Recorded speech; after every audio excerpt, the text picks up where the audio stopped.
Tara, may kukunin lang sa bukid. Tara ma! Ano? Let's go! Ito yung gulong na pinagpalitan.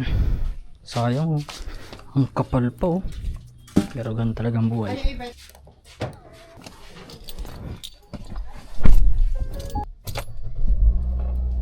Grabing kalat. Kasi kakagaling lang namin sa biyahe kahapon. Ay, mukhang maabutan pa ng ulan.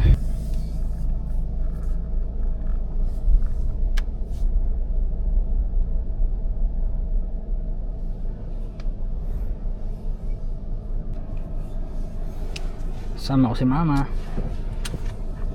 Let's go. Ganda ng mga palay.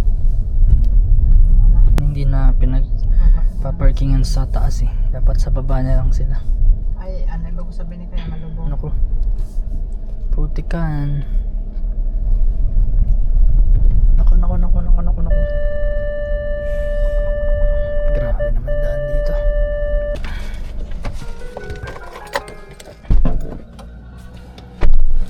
Tingnan natin yung sitwasyon dito.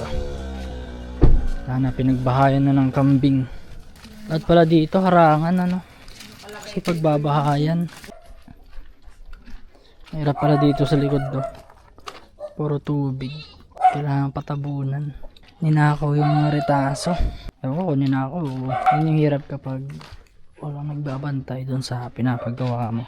Iharang ko to sa may pintuan. Kasi pinagbabahayan ng mga kambing.